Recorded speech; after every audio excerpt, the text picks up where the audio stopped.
काम नहीं आई तो दूसरा भेजा। अब किसे भेजा? सकट। और ये सकट कौन है? इसका शरीर नहीं है सकट का, बिना शरीर का राक्षस है सकट, जो दिखता नहीं। और ये भगवान को मारने के लिए आया। कब? जब नंद बाबा नंदोत्सव मना रहे थे, मेरा पुत्र हुआ है, हमने तो कल का मना लिया। नंद बाबा 6 दिनों में मनाते छठी कार्यक्रम, तो भगवान का भी छठी हुआ।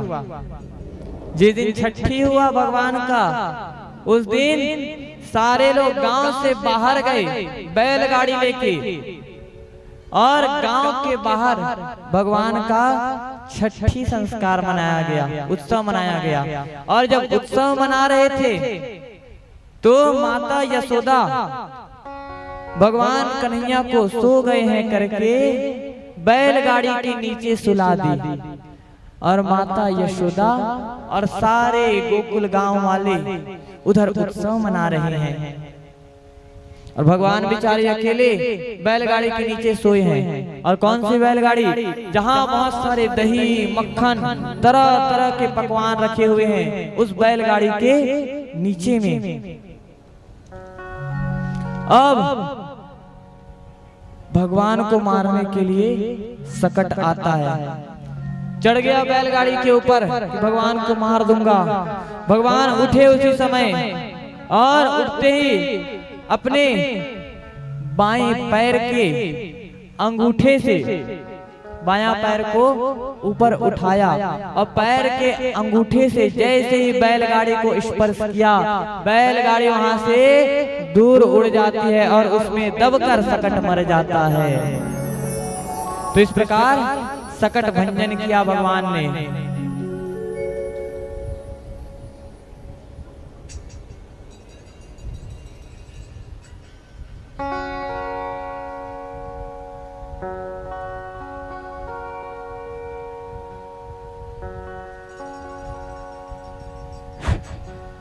वृंदावन बिहारी लाल की जय।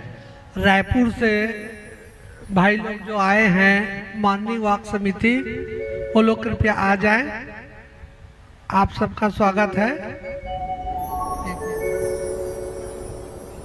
आइए, कुछ भक्तों का नाम है इसमें।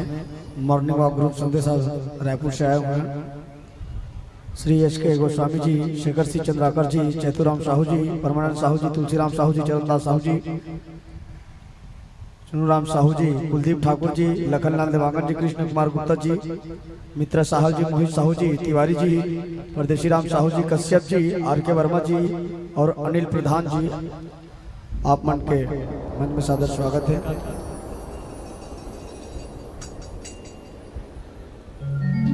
बोले वृंदावन बिहारी लाल की जय। तो ये सकट मारा गया। अब देखिए, सभी ध्यान लगाकर सुनना। जब सकट मरा तो किसमें दबकर मरा? बैलगाड़ी में। और जब बैलगाड़ी में दबकर मरा तो उस बैलगाड़ी में क्या थे? दही मक्खन। तो भगवान सब बर्बाद कर दिए, सारे दही मक्खन सब बर्बाद हो गए। क्यों? भगवान चाहते तो ऐसे ही मार सकते थे सकट को, बिना नुकसान किए। भगवान है तो भगवान ने नुकसान क्यों किया? क्यों किया नुकसान भगवान ने? सोचा है कभी? चाहते तो ऐसे ही सकट को मार सकते थे, लेकिन भगवान ने सारे दही मक्खन सब चीज बर्बाद कर दिया, कुछ भी नहीं छोड़ा। अब इसका कारण क्या है? जब आप शास्त्र पढ़ेंगे तो इसका कारण भी मिलेगा। और कारण ये है कि माता यशोदा भगवान को अकेले छोड़ दी थी। और भगवान क्या कहते हैं? तुम उत्सव मनाओ और मुझे अकेला छोड़ दो तो मैं तुम्हें उत्सव मनाने नहीं दूंगा, सब कुछ बर्बाद कर दूंगा। मेरे बिना उत्सव मना रहे हो, मैं यहाँ अकेले सोया हूँ और तुम सब मिलकर उत्सव मना रहे हो। तो भगवान को कभी मत छोड़ो उत्सव में। तो भगवान को अगर छोड़े तो भगवान सब बर्बाद कर देते हैं, आपके उत्सव को अच्छे से होने नहीं देंगे। तो इसीलिए भगवान गुस्से में सारा दही मक्खन सब कुछ फेंक दिया, और जैसे ही दही मक्खन सब गिर गया तब माता यशोदा को भगवान की याद आती है, अरे मेरे लाला को मैंने वहां सुला दिया था।